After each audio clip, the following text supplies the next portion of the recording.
It was devastating. I couldn't believe what I was seeing. I know everyone was saying it really was in bad shape, it got banged up, but I didn't really prepare myself for everything that we saw.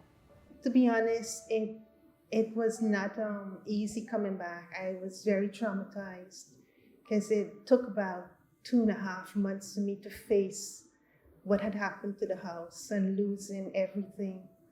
And when I did come, it was like a feeling of hopelessness because I didn't know which angle to tackle this from.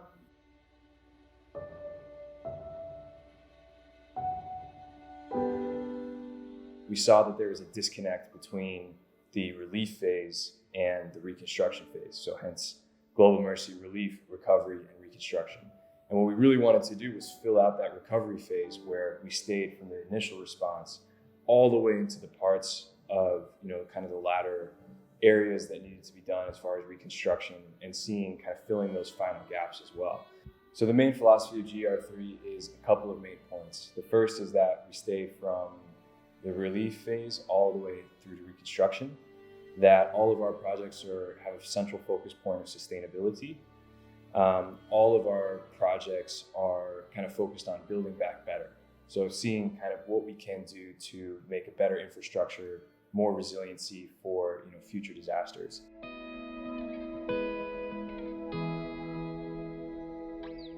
It initially began when we worked with UNICEF in Grand Bahama, and then they invited us to see what we could do to help the reconstruction effort in Abaco.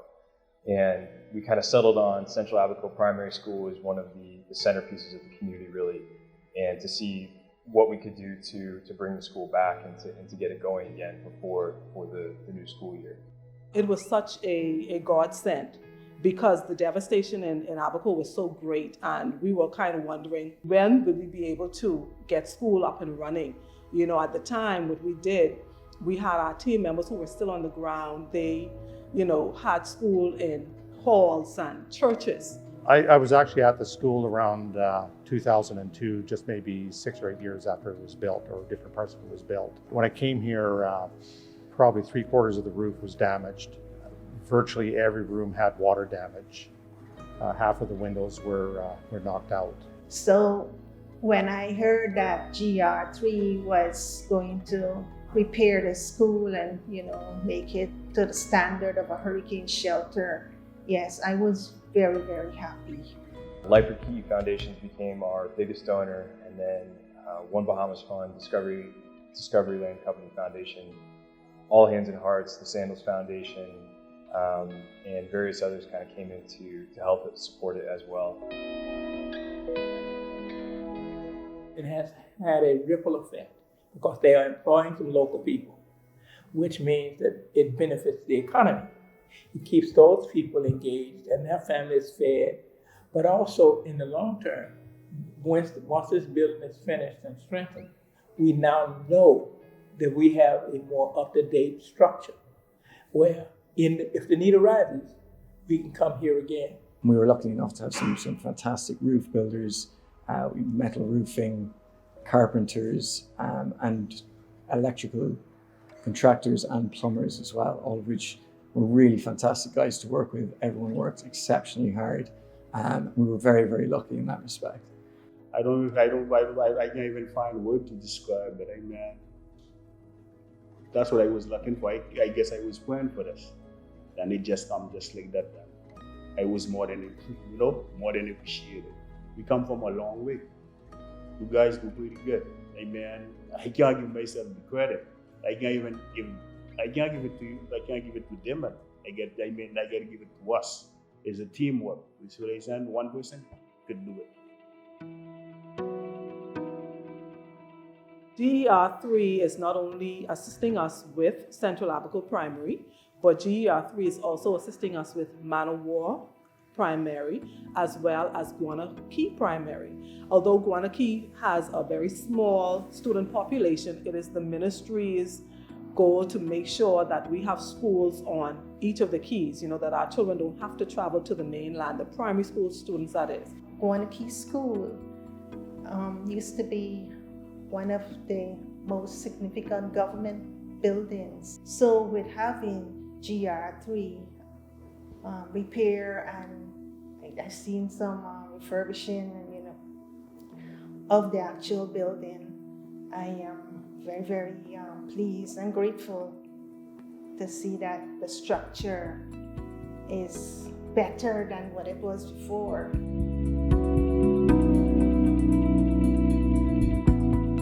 GER3 has also assisted us with the repairs of our government cottages for teachers.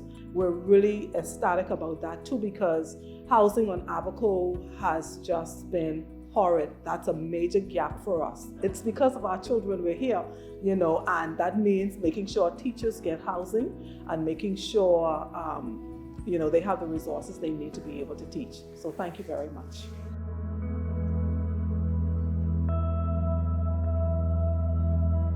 So our CDP project, the Center for Disaster Philanthropy, has given a very generous donation. But we really thought that we could pair this with more. We could really kind of expand this to do more and have more impact in the community. We also proposed the idea of assisting 15 vulnerable homes. And these would be people who had, kind of slipped through the other various help systems that were available. I've been managing the reconstruction of 3 different shelters. I think this one here in Treasure Key is, the biggest community center of all the shelters.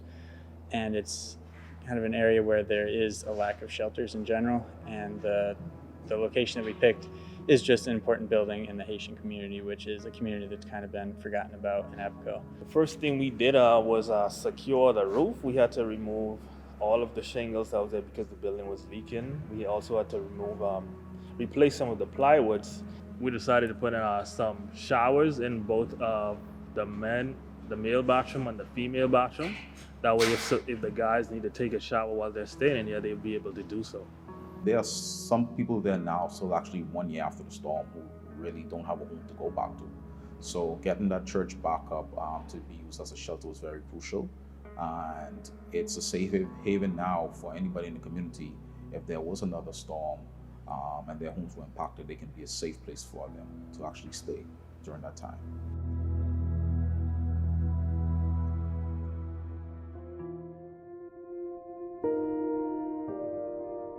So the project is to just essentially give cash donations or cash grants to different homeowners that have been determined to have the greatest need or be vulnerable, that have, in addition to having survived the hurricane, just have other hardships to overcome, such as disabilities or being elderly or small children and things of that nature.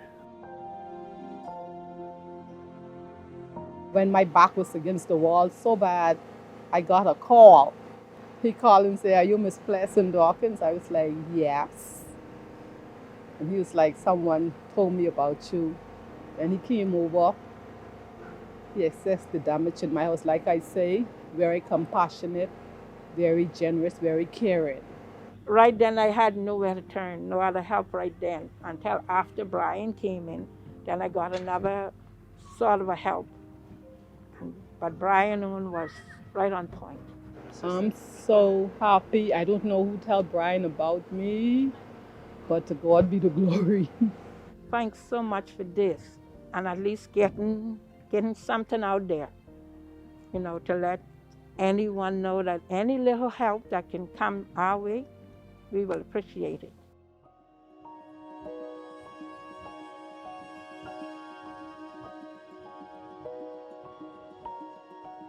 GER3 has been a model for how NGOs should operate when they come into the country, bringing assistance, but not lording over people being their boss, but engaging people in the process of helping themselves.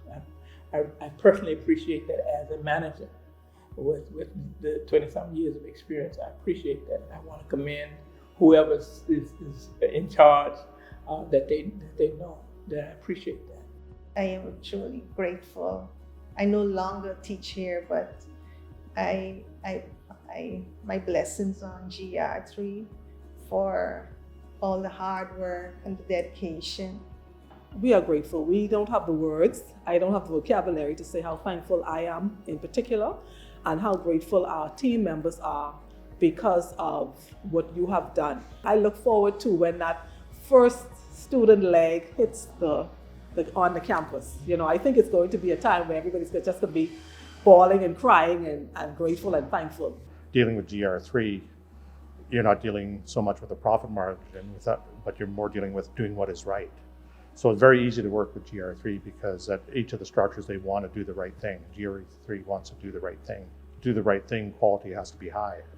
And that's on all the projects I've seen that GER3's been doing. After working with some of the biggest contractors on the island, all of the major government agencies, Ministry of Public Works, Ministry of Education, as well as the Disaster Reconstruction Authority, we kind of now really have the experience in the disaster relief arena, and we're looking to kind of continue moving that forward and helping in other areas of the world as well.